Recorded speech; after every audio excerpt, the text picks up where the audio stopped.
প্রিয় শিক্ষার্থী, আসসালামু আলাইকুম। নবকুমার ইনস্টিটিউশন ও ডক্টর শহীদুল্লাহ কলেজে অনলাইন ক্লাসে তোমাদের স্বাগতম। তো প্রিয় শিক্ষার্থীরা, আজকে তোমাদের ক্লাস হবে যে জীববিজ্ঞান প্রথম পত্রের প্রথম অধ্যায়ে কোষ ও এর গঠনের তৃতীয় অংশ। কোষ ও এর গঠনের তৃতীয় অংশ। তো শিক্ষার্থীরা, আজকে আমরা আলোচনা করব মাইটোকন্ড্রিয়া ও প্লাস্টিড। আজকে আমরা আলোচনা করব মাইটোকন্ড্রিয়া ও প্লাস্টিড। তো শিক্ষার্থীরা, এই মাইটোকন্ড্রিয়া প্লাস্টিড নিয়ে তোমরা এর আগে অনেক ক্লাস 8-এও পড়ছো, ক্লাস 19-এও পড়ছো। আমি জাস্ট তোমাদের একটু রিকল করব, ওগুলো মনে করে দেওয়ার চেষ্টা করবো। তোমার যেহেতু অনেকদিন বইয়ের বাইরে, তো আমি জাস্ট এগুলো তোমাদের মনে করে দেওয়ার চেষ্টা করবো, আর গুরুত্বপূর্ণ অংশগুলো তোমাদের বলবো। তো আমরা এখন আলোচনা করব মাইটোকন্ড্রিয়া। তো সাধারণত মাইটোকন্ড্রিয়া একটা কোশ্চেন আছে যে মাইটোকন্ড্রিয়াকে কেন পাওয়ার হাউস বলা হয় বা শক্তিঘর বলা হয়, এটা তোমাদের খ নম্বরে থাকে। তো কেন বলা হয়? তো মাইটোকন্ড্রিয়া কি করে? কোষের যাবতীয় জৈবনিক কাজের কি করে? শক্তি সরবরাহ করে। শক্তি সরবরাহ করে। কোষের যাবতীয় জৈবনিক কাজের শক্তি সরবরাহ করে। আর এছাড়া মাইটোকন্ড্রিয়ায় ক্রিবস চক্র, ইলেকট্রন ট্রান্সপোর্ট সিস্টেম প্রক্রিয়া সংগঠিত হয়। আর এই জন্যে আমার মাইটোকন্ড্রিয়াকে কি বলি? পাওয়ার হাউস বা শক্তিঘর। তো আমি আবার বলতেছি যে কোষের যাবতীয় জৈবনিক কাজের শক্তি সরবরাহ করে মাইটোকন্ড্রিয়া। এছাড়া মাইটোকন্ড্রিয়ায় ক্রিবস চক্র, ইলেকট্রন ট্রান্সপোর্ট সিস্টেম প্রক্রিয়া ঘটে। আর এই জন্য মাইটোকন্ড্রিয়াকে কোষের পাওয়ার হাউস বা শক্তিঘর বলা হয়। আর এই মাইটোকন্ড্রিয়া আমাদের আবিষ্কার করছে কে? কার্ল বেন্ডা। কার্ল বেন্ডা মাইটোকন্ড্রিয়া আবিষ্কার করছে কে? কার্ল বেন্ডা। এই কার্ল বেন্ডা, তোমাদের এটা অবজেক্টিভ পরীক্ষায় থাকে যে মাইটোকন্ড্রিয়া কি আবিষ্কার করছে? কার্ল বেন্ডা। আর মাইটোকন্ড্রিয়ার গঠন কি কি অংশ নিয়ে মাইটোকন্ড্রিয়া গঠিত সেগুলো আমরা দেখি। আবরণী, প্রকোষ্ঠ, পিস্টি, অক্সিজম, এটিপি সিনথেসিস ও ইটিএস, ইলেকট্রন ট্রান্সপোর্ট সিস্টেম, বৃত্তাকার ডিএনএ ও রাইবোজোম। তোমরা জানো আবরণী, এটা জাস্ট দুই স্তর বিশিষ্ট আবরণী দ্বারা গঠিত, দুই স্তর বিশিষ্ট লিপোপ্রোটিন আবরণী দ্বারা গঠিত। তো এটা হচ্ছে তোমাদের বাহিরের আবরণ, আর এই পার্টটা হচ্ছে ভিতরের আবরণ।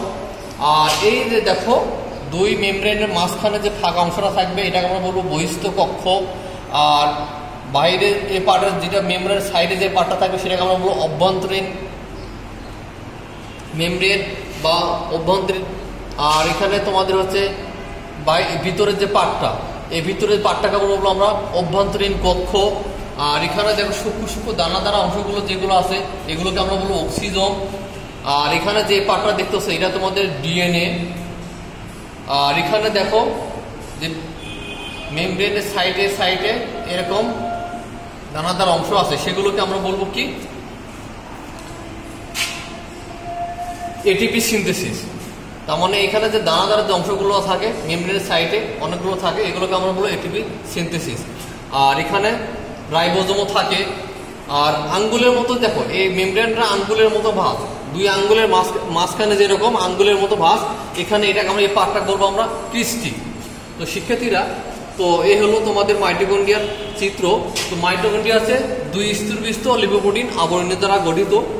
আর এদের প্রকোষ্ঠ সাধারণত দুই ধরনের, একটা হচ্ছে অভ্যন্তরীণ প্রকোষ্ঠ, একটা হচ্ছে বহিস্থ প্রকোষ্ঠ। আর অক্সিজম, এদের ভিতর ছোট ছোট দানাদার অক্সিজম থাকবে।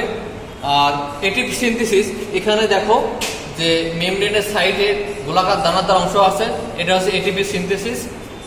আর এখানে এদের কি থাকে? বৃত্তাকার ডিএনএ এবং রাইবোজোম। বৃত্তাকার ডিএনএ থাকবে এবং রাইবোজোম থাকবে।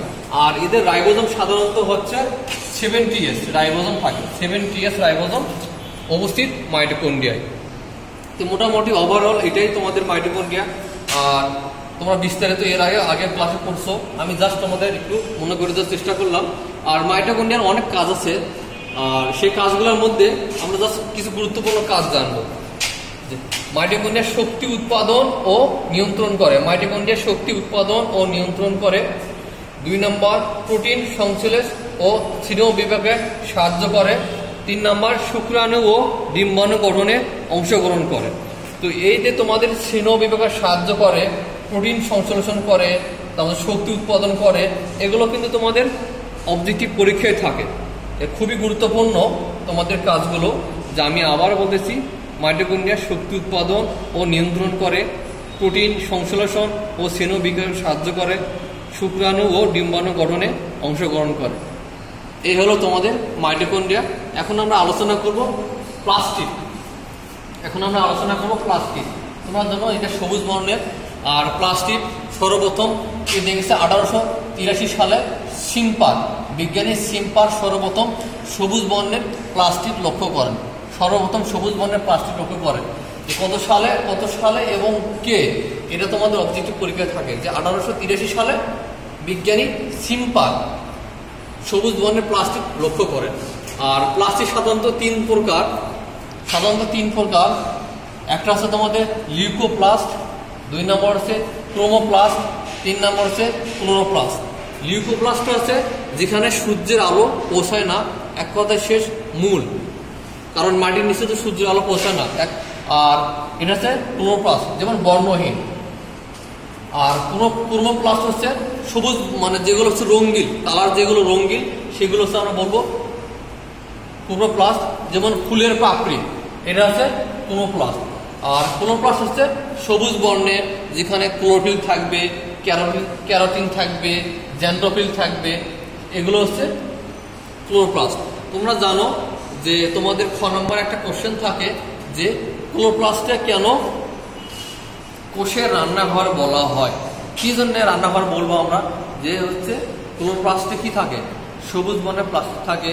আর তোমরা জানো যে এখানে ক্লোরোফিল থাকে, ক্লোরোফিল কি করে, পাতায় খাদ্য তৈরি করে। আর যার কারণে এটাকে আমরা বলবো কোষের রান্নাঘর। যে পরীক্ষা থাকতে পারে যে ক্লোরোপ্লাস্টে কেন বা প্লাস্টিককে কেন কোষের রান্নাঘর বলা হয়, যে কি করে, এটা ক্লোরোফিলের সাহায্যে বা পাতায় কি করে, এরা খাদ্য তৈরি করে, যার কারণে এটাকে আমরা বলবো কোষের রান্নাঘর। আর ক্লোরোপ্লাস্টের গঠন, শিক্ষার্থীরা দেখো এখানে গঠন যে কি অংশ নিয়ে গঠিত। এখানে আবরণী ঝিল্লি থাকে, এখানে স্ট্রোমা বা ম্যাট্রিক্স থাকবে, থাইলাকয়েড ও গ্রানাম। 4 নম্বর হচ্ছে স্ট্রোমা ল্যামেলি। 5 নম্বর হচ্ছে ফটোসিনথেটিক ইউনিট ও এটিপি সিনথেসিস। 6 নম্বর ডিএনএ ও রাইবোজোম। শিক্ষার্থীর একটা জিনিস তোমরা লক্ষ্য করো যে মাইটোকন্ড্রিয়া আবরণী ছিল, এখানেও কিন্তু আবরণী আছে। আবার এখানেও দেখো তোমাদের হচ্ছে প্রোকোস্ট বা ম্যাট্রিক্স, এখানেও কিন্তু প্রোকোস্ট আছে, এখানে ম্যাট্রিক্স আছে। আর এখানেও দেখো এটিপি সিনথেসিস আর বৃত্তাকার ডিএনএ আছে।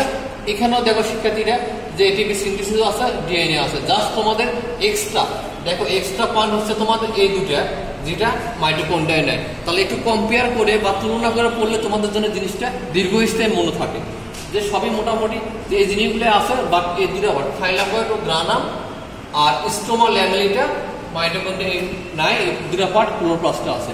তো আমরা আলোচনা করি আবরণী ঝিল্লি। এটা 2 স্তরে বিশিষ্ট আবরণী ঝিল্লি লিপোপ্রোটিন দ্বারা গঠিত। আর এখানে তোমাদের একটা ইউনিক বৈশিষ্ট্য আছে, এখানে ফসফোলিপিডের পরিবর্তে কি থাকে, গ্লাইকোসিল গ্লিসারাইড। মনে রাখবে এটা তোমাদের পরীক্ষায় থাকে, অবজেক্টিভ পরীক্ষায়, যে ফসফোলিপিডের পরিবর্তে কি থাকে, গ্লাইকোসিল গ্লিসারাইড। আর এখানে তোমাদের থাকে স্ট্রোমা বা ম্যাট্রিক্স। তোমরা জানো যে সালোক সংশ্লেষণ প্রক্রিয়া যে তোমরা C3 এবং C4 প্রক্রিয়াটা পড়ছো, এটা ক্লোরোপ্লাস্টের স্ট্রোমাই ঘটে। C3 এবং C4 সাইকেল শর্করা তৈরির যে প্রক্রিয়া C3 এবং C4, যে এই হচ্ছে ক্লোরোপ্লাস্টের ম্যাট্রিক্সে ঘটে। আর এখানে তোমাদের থাইলাকয়েড ও গ্রানাম। তো শিক্ষার্থীরা এখানে তোমরা এই ছবিতে লক্ষ্য করো যে এখানে যে থলের আকারে একটা করে স্তর আর একটার উপর আছে, অনেকগুলো স্তর এবং পাশাপাশি থাকে। তো এই স্তরটা একটা থলে, যেমন এটা একটা, যে এই পার্টটা আমরা বলবো থাইলাকয়েড। আর অনেকগুলো থাইলাকয়েড মিলে তৈরি হচ্ছে আমাদের কি, গ্রানাম। অনেকগুলো থাইলাকয়েড মিলে আমাদের তৈরি হচ্ছে গ্রানাম। আর এই গ্রানামগুলো যখন একটা অংশ, মনে করে এখানে একটা গ্রানামের পার্ট এটার সাথে যুক্ত হয়েছে, তার মানে কি দ্বারা, একটা নলাকার নল দ্বারা। তার মানে এই পার্টটাকে আমরা বলবো স্ট্রোমা ল্যামেলি।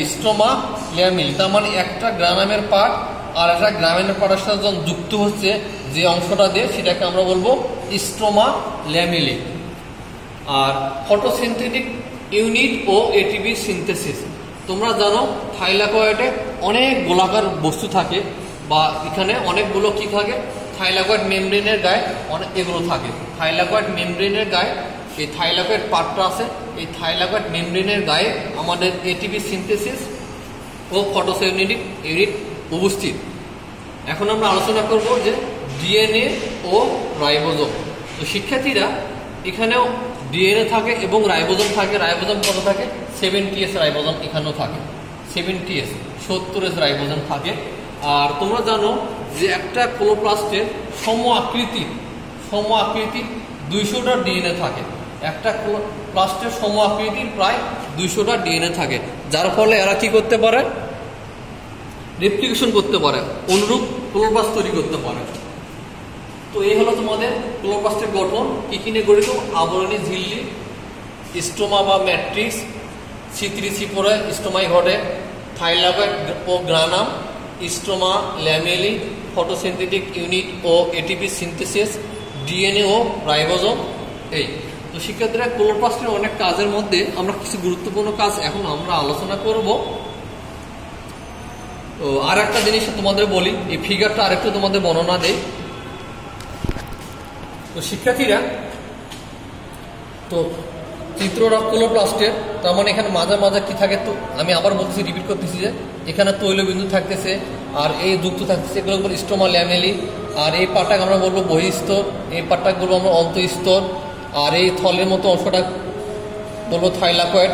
আর অনেকগুলো থাইলাকয়েড মিলে গঠিত হচ্ছে আমাদের গ্রানাম। আর মাঝে মাঝে আমাদের স্টোমা থাকে, আর এই পার্টটা হচ্ছে আমাদের ডিএনএ। তো অনেক কাজের মধ্যে আমরা এখন কিছু কাজ, গুরুত্বপূর্ণ কাজ করব, যেখানে শর্করা জাতীয় খাদ্য তৈরি করে বা প্রস্তুত করে, সূর্যালোকের সাহায্যে এডিপিকে এটিপিতে রূপান্তর করে, ফটো ডিসপিরেশন করা হয়, আবার সাইটোপ্লাজমিক ইনহেরিটেন্স সাহায্য করে, সাইটোপ্লাজমিক ইনহেরিটেন্সে সাহায্য করে। আমি আবার বলতেছি, শর্করা জাতীয় খাদ্য প্রস্তুত, সূর্যালোকের সাহায্যে এডিপিকে এটিপিতে রূপান্তর, ফটো রেসপিরেশন করা, সাইটোপ্লাজমিক ইনহেরিটেন্সে সাহায্য করে। তো শিক্ষার্থীরা এই মূলত আজকের আলোচনা। আমি তোমাদের কিছু কোশ্চেন বলে দেবো, যেগুলো আমি আবার রিপিট করব। যে এখানে মাইটোকন্ড্রিয়া কি, মাইটোকন্ড্রিয়াকে কোষের পাওয়ার হাউস বা শক্তিঘর বলা হয় কেন, মাইটোকন্ড্রিয়ার গঠন এবং কাজ। আবার ক্লোরোপ্লাস্ট কি, ক্লোরোপ্লাস্টে কোষের রান্নাঘর বলা হয় কেন, ক্লোরোপ্লাস্টের গঠন ও কাজ। এই ছিল মূলত তোমাদের আলোচনা। আর তোমরা অবশ্যই ভিডিওগুলো দেখবে, কারণ এই কোশ্চেনগুলোই তোমাদের সামনে পরীক্ষায় থাকবে। আর তোমাদের পরীক্ষা কিন্তু সামনে নভেম্বরে হবে। তো শিক্ষার্থীরা বাসায় এগুলো বারবার প্র্যাকটিস করবে। তোমরা সবাই বাসায় নিরাপদে থাকবে, ভালো থাকবে। আল্লাহ হাফেজ।